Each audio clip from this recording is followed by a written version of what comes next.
Добрый день добрым людям! Сегодня, на закате августа, заготавливаю помидорки. Взяла абсолютно разные. И вот такие маленькие, и побольше. Это помидоры наши, белорусские. Имеем то, что имеем, а имеем очень хорошо. И поэтому сегодня закатываю помидорки. Как я буду это делать? Я уже уложила несколько банок вот таким вот образом. Это половиночки, уложенные срезом вниз. Готовится это очень просто. Я беру помидорку, режу ее пополам, убираю вот эту часть и аккуратненько вот таким вот образом складываю в банку. Вот потихонечку, не спеша, укладываю томаты в банку. Следующая помидорка.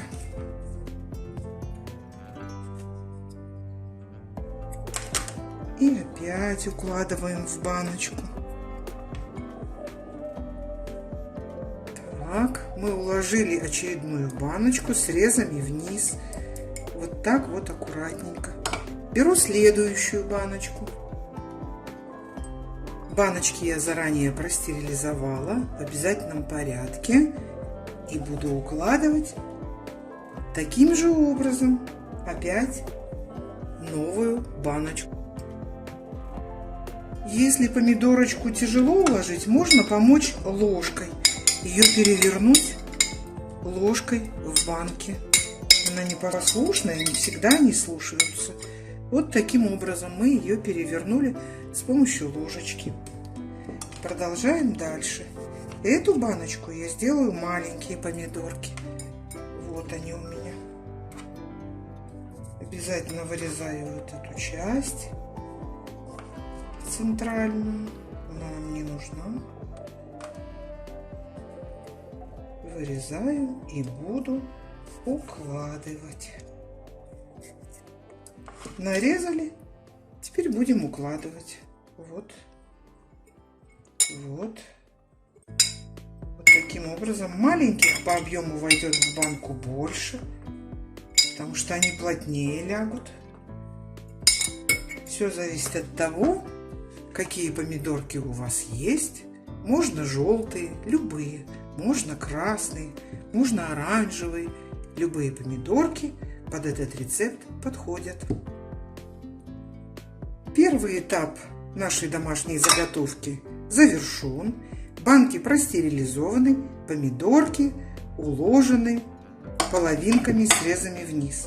Теперь, как продолжаем дальше заготовку? Единственные две пряности, которые мы можем положить в эту банку в данном рецепте, это один зубочек чеснока и один горошек душистого перца, что я сейчас и сделаю.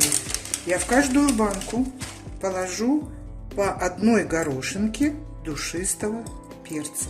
Больше не считаю нужным.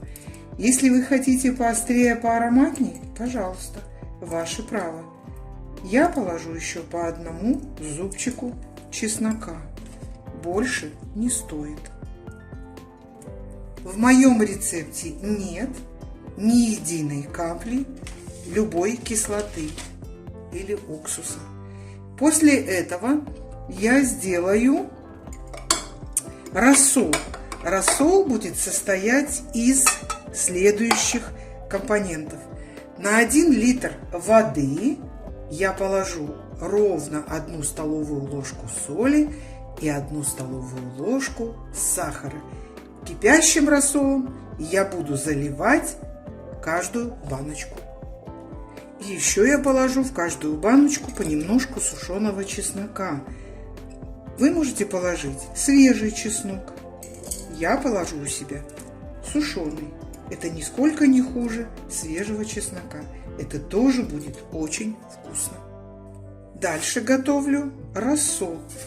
У меня в кастрюльке 1 литр воды чистой. Мы должны взять чистую воду. 1 столовая ложка сахара и 1 столовая ложка поваренной соли. Ложки без горки берем. Вот. И теперь я это должна закипятить. И потом залить рассолом каждую баночку. Пока у меня закипает рассол, одновременно я поставлю следующую кастрюльку с крышками, которые тоже надо в обязательном порядке простерилизовать. Так, дальше я потихонечку залью каждую баночку крутым кипятком, закипевшим рассолом. Таким вот образом. Я аккуратненько подставила тарелочку для того, чтобы лишняя жидкость, которая вдруг прольется мимо, она попадала в тарелку, чтобы все это было аккуратно. И вот так я залью каждую баночку. Продолжаю дальнейший процесс. В баночке я вливаю до полного объема сваренный рассол.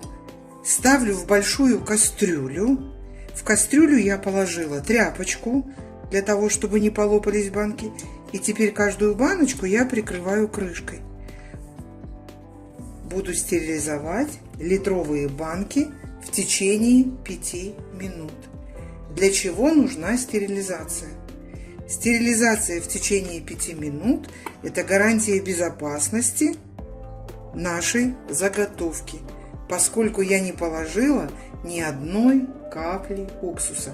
Да, это самый неприятный момент в моей работе, в моей заготовке, но тем не менее это того стоит, потому что мой продукт не будет содержать ни уксуса, ни лимонной кислоты, никаких кислот. И он абсолютно безопасен для употребления как деткам, так и людям, которые имеют проблемы. Сами помидоры в себе имеют достаточное количество кислоты. Вы сначала мне можете поверить, а потом проверьте на собственном опыте. Это получается очень вкусный продукт, очень. Долго он не стоит в закромах, уходит быстро и с удовольствием. Кастрюля с баночками на плите. Теперь ждем 5 минут и будем закатывать банки обычным образом, закаточной простейшей машинкой. Вот и все. Моя работка подошла к концу. Все баночки закатаны, простерилизованы. Я закатывала и вот такими крышками в маленькую баночку, и вот такими обычными крышками. Вот они. Побольше баночку. Теперь все банки у меня будут перевернуты и накрыты пледиком, чтобы тепло как можно больше сохранялось и баночки продолжали достерилизовываться. Помидорки должны хорошенечко прогреться. Вот. Вот это моя сегодняшняя работка.